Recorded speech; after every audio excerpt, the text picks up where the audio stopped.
Welcome to the big interview. I'm Alan Murray with the Wall Street Journal, and I'm here with Elon Musk, who is the CEO of Tesla, the electric car company, also of SpaceX, Right. which is going to colonize space at some point. Yeah, we certainly look forward to taking people to space, absolutely. And also the inspiration for Robert Downey Jr.'s Tony Stark character in the Iron Man movie. Yes, in certain respects.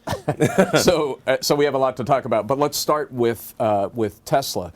You now have the Tesla Roadster on the road. I don't know how many of them are there out there. I think we're around 16 or 1,700.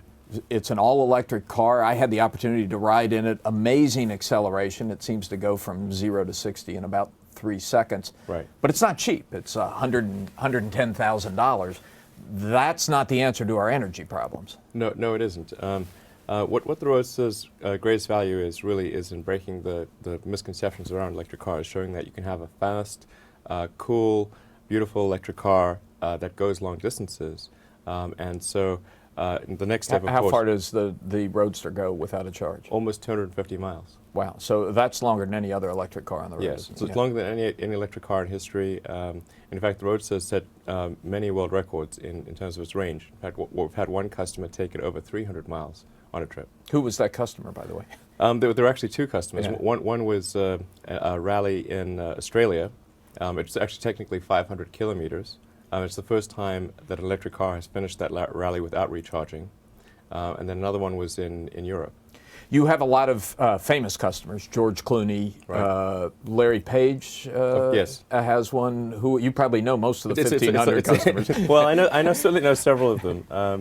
But Larry Page and Sergey Brin were both early customers and, in fact, investors in Tesla. Yeah. So, so how you were talking about how this is going to get us to the energy solutions. I mean, 1,500 people, very expensive cars is a small step. Yes, so the biggest impact of the Roadster is in changing the perception of what an electric car can be and showing that you can do amazing things with an electric car that, in fact, are better than gasoline cars in a lot of respects. The Roadster has better acceleration than almost any gasoline sports car. So the result of the Roadster was in fact the Volt. Bob Lutz at General Motors credits Tesla with the inspiration for the Volt. Really? Did he work with you to learn your technology? Do you share your technology? We do share our technology. Ironically, not with General Motors. Not that we weren't willing to do so, but General Motors wanted to go their own way. But we do provide our powertrain technology to Daimler, for Mercedes and Smart, and to Toyota. And so we have the electric Mercedes A-Class now on the roads in Europe. We have the electric Smart now in the US and Europe. And next year there'll be the electric Toyota RAV4. So your technology is spreading to Yes. to other car makers. Now you're going to have a somewhat more affordable car out next year? Correct. Next year we will have the Model S, which is about half the price of the Roadster, so about $50,000. And that's a full-size sedan about the size of a 5 Series BMW. But actually far more capable than other premium sedans. Will it accelerate as quickly as the Roadster does? I think we will have a version that accelerates comparable to the Roadster. Yes. Really? Yes. Which will be our goal with the Model S is to have a performance version of the Model S that is the fastest sedan on the road. Yeah. Are people surprised by that? I think most people think of electric cars, they think of golf carts, sort of. Right. We We have one hell of a golf cart. Yeah. Yeah. Have You really want you go on the golf course with this puppy. I mean, you're really going to get some good time between the holes. And do you find people are surprised that an electric car can do that? They are, and that's exactly what we're trying to effect, which is to show people, hey, you can have a better experience with an electric car than you can with a gasoline car. Yeah. So how much does the environmental impact of your cars depend on where the electricity is coming from? In other words, if you're drawing the electricity off of a coal-fired plant, is it still a good thing for the environment? You know, it actually is.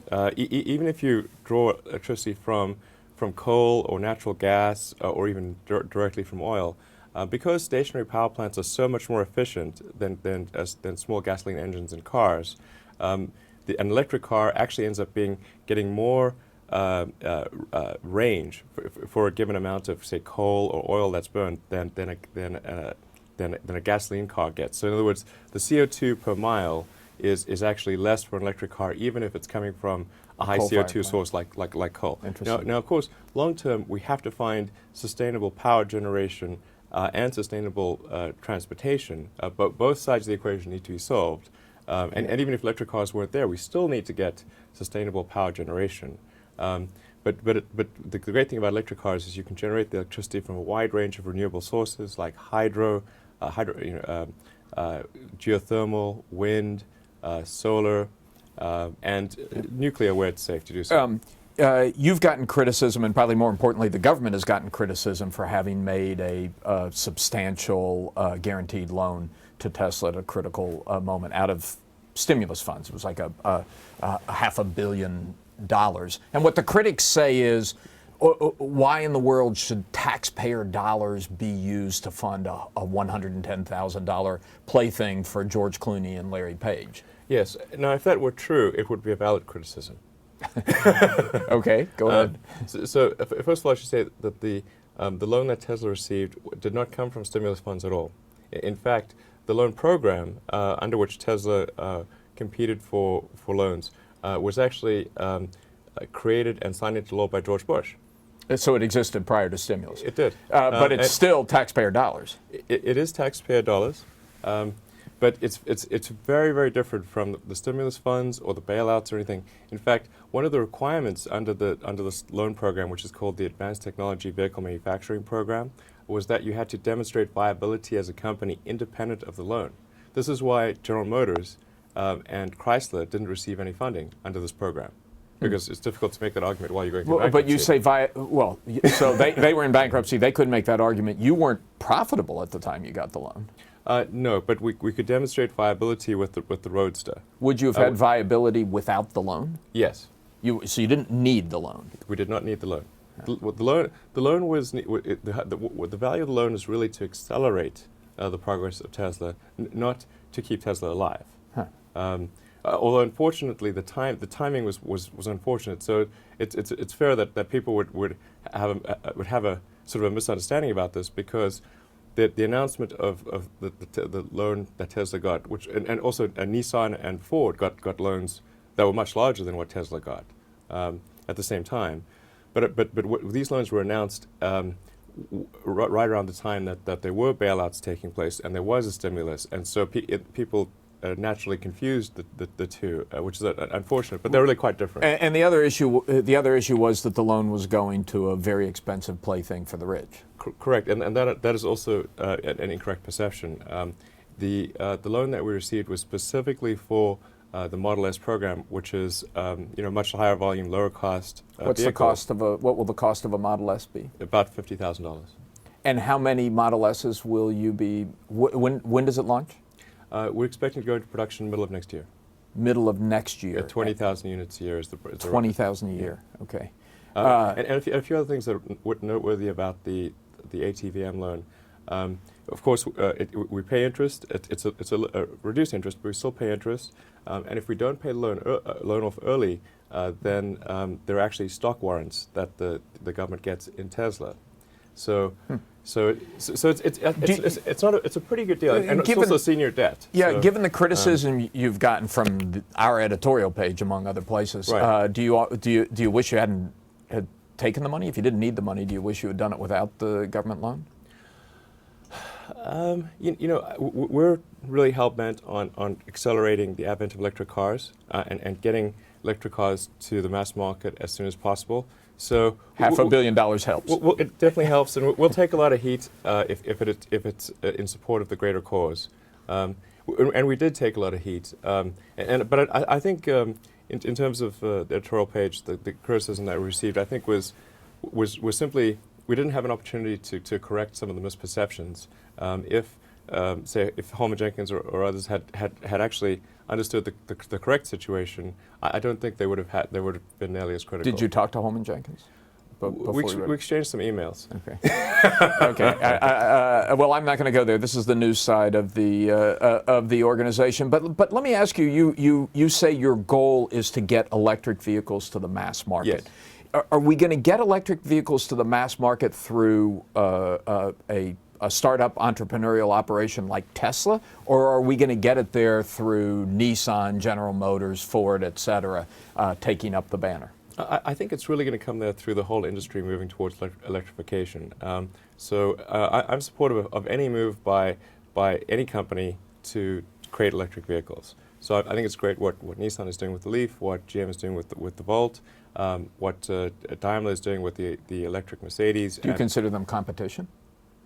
Well, I guess they're competition in a sense, but pretty indirectly. It's such a huge market that we don't see people necessarily choosing to buy a Volt or a Leaf rather than a Tesla. I guess technically competition, but not in a significant way. The overarching goal of Tesla is to get the industry to move towards electrification, competition or not, and whether we do that with our own cars, with cars that we help other people make, as we're doing with Daimler. We're producing battery packs and chargers for the Mercedes A-Class, for the electric smart car. Or with Toyota, we're producing the entire electric powertrain for the electric RAV4. We're just trying to move the industry towards electrification faster than it might otherwise go, and we're certainly quite pleased whenever there's any announcement about another manufacturer producing electric cars. But there's clearly a strategy split among the big manufacturers. I mean, Nissan made this decision to produce an all-electric car. It hasn't sold terribly well. You talk to Ford, for instance. They'll say they think hybrids are the way to go. Do you have an opinion on who's right in that argument? Well, I strongly believe that the future is pure electric cars. Not hybrids. Not hybrids. I think hybrids are an interim step. They're sort of like an amphibian. You know, it's when life was going from the oceans to land, there are probably a lot of amphibians. But that's not the end solution. Yeah. You know, I think you want to go all electric because that is the truly sustainable path. And I think if you split the baby and you have a car that is trying to be a good gasoline car and a good electric car, you end up being not as compelling as either a pure gasoline or pure electric. The one other thing we should talk about that I think people get some anxiety about is the charging. If they need to charge their Tesla, where can they do it? How can they do it? And how long is it going to take? Yeah. So with the Model S, I think we've got a great solution in that regard, because you've got a range of up to 300 miles. You can actually charge the car in 45 minutes. The charger is built into the car. And the third thing is that you can actually swap out the battery pack faster than you can fill a gas tank. So you can actually swap the battery pack out in under a minute. Let me ask you a little bit about SpaceX, space travel. I mean, I know you have rockets that are putting satellites up into space, but your stated goal is to get human beings up there, yes, even as the government is pulling out of the business of putting people in space. Why is that so important to you? Well, I just think that a future where humanity is a spacefaring civilization and out there exploring the stars is an incredibly exciting future and inspiring. And so that's what we're trying to help make happen. You know, I really want SpaceX to help make life multiplanetary. You know, I'd like to see a self-sustaining base on Mars. Do you think that's really practical? I think it's possible. Absolutely. How long is it going to take? When are you going to put your first man into space? Well, I think we'll probably put our first man in space in about 3 years. And when are you going to put your first man on a planet? Man or woman? Well, we're going all the way to Mars, I think. That's time frame? Best case 10 years, worst case 15 to 20 years. And you're sort of on your own in this effort now. Are you going to build the colony as well when you get there? Well, our goal is we want to be like the shipping company that brought people from Europe to America, or like the Union Pacific Railroad or something like that. You know, our goal is to facilitate and the transfer of people and cargo to other planets, and then it's going to be up to the people if they want to go.